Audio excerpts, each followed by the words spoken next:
Fossil fuel के ज़रिए के ज़्यादा इस्तेमाल की हौसला शिकली और मौसमियाती तब्दीली और ग्रीन एनर्जी प्रोग्राम्स के लिए माली वसाइल मुहैया करने के लिए ये तजवीज़ किया जा रहा है कि माली साल 2025-26 के लिए पेट्रोल, हाई स्पीड डीजल और फर्नेस ऑयल पर 2.5 रुपये फ़ी लीटर की शरह से कार्बन लेवी आयद की जाए, जो माली साल 2026-27 में बढ़ाकर 5 रुपये फ़ी लीटर कर दी जाएगी। इसके अलावा फर्नेस ऑयल पर पेट्रोलियम लेवी भी वफाकी हुकूमत की जानिब से ऐलान करदा शरह के मुताबिक आयद की जाएगी। तवानाई के शोबे में गर्दिशी कर्ज़ों पर सरचार्ज की अदायगी।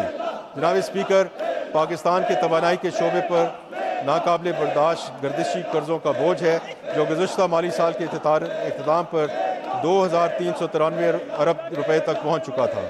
इस गर्दिशी कर्जे पर कायबोर के अलावा 2% से 5.4% तक मालियाती चार्जेस आयद होते हैं और माली साल 2025 में इसकी मुतवक्का लागत 454 अरब रुपए तक पहुँचने का अंदेशा है।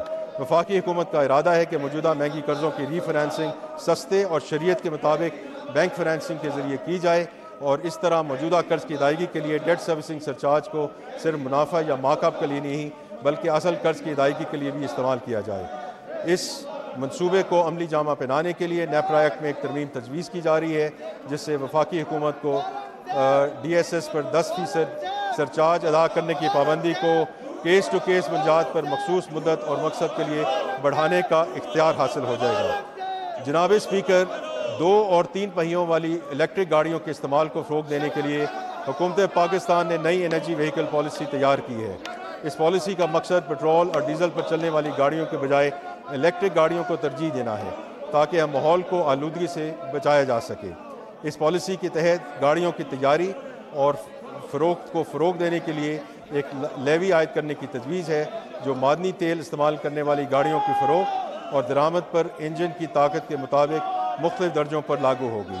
ये पॉलिसी ना सिर्फ पाकिस्तान में माहौलियाती आलूदगी को कम करने में मददगार साबित होगी, बल्कि हमारे मादनी तेल की दरामद पर इन्हिसार को भी कम करेगी।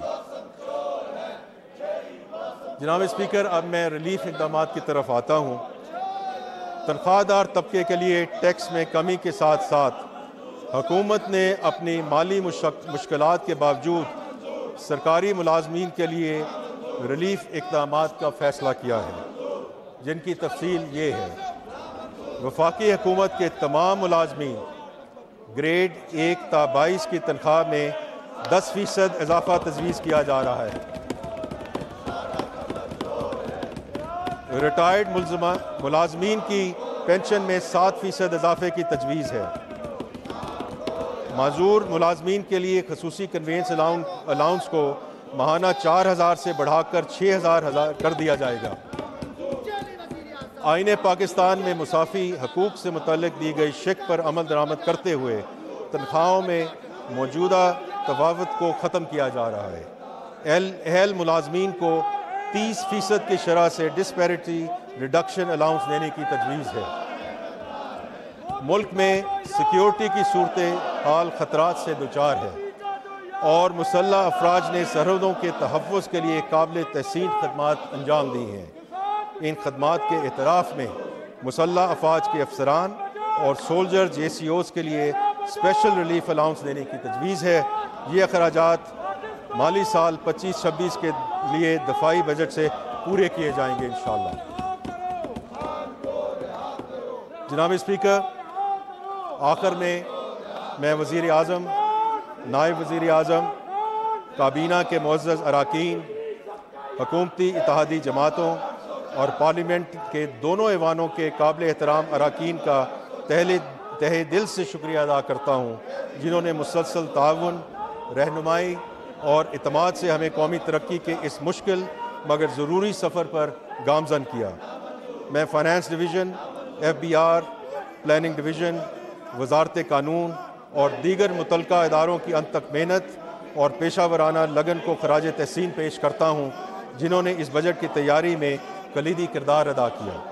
ये बजट महज एक मालियाती दस्तावेज़ नहीं है, बल्कि हमारी कौमी तरजीहात, इज्तिमाई विजन और आवाम से किए गए वादों का आईनादार है।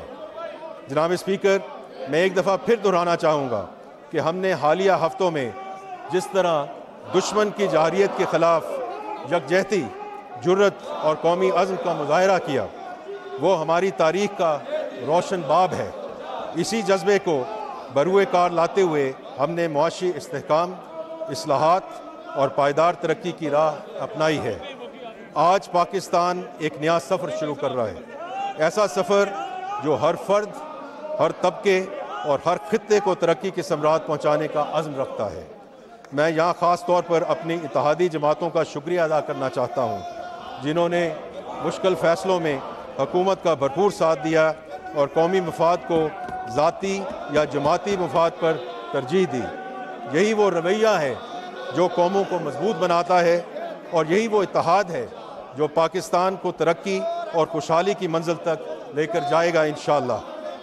हम जानते हैं कि माशी इस्लाहात सिर्फ एदाद और शुमार का खेल नहीं, बल्कि कौमी हम आहंगी, इत्तेफाक राय और मुसलसल मेहनत का तकाजा करती हैं। मैं आज इस मुअज़्ज़ज़ ऐवान से ख़ास तौर पे हिज़्ब इख्तिलाफ़ के मुअज़्ज़ज़ अरकान से ये गुजारिश करता हूँ कि वो इस कौमी मकसद में हमारा साथ दें।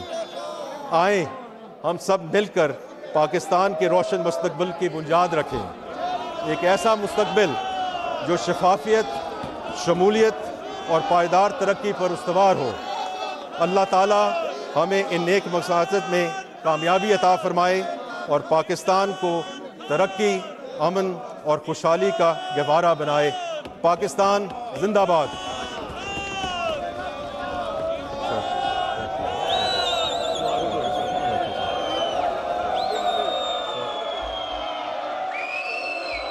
Minister of Finance to move item number 3.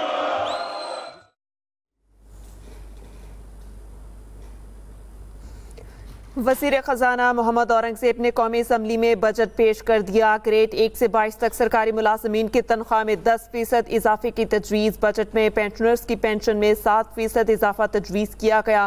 तनख्वाहदार तबके के लिए रिलीफ है। तमाम स्लैब्स में कमी कर दी गई। आपको बताएं कि फैमिली पेंशन की मुद्दत 10 मुकर्रर कर दी गई है और 10 साल तक फैमिली पेंशन मिलेगी। 1 करोड़ से ज़ायद पेंशन पे टैक्स की शरह 5% मुकर्रर करने की तजवीज़।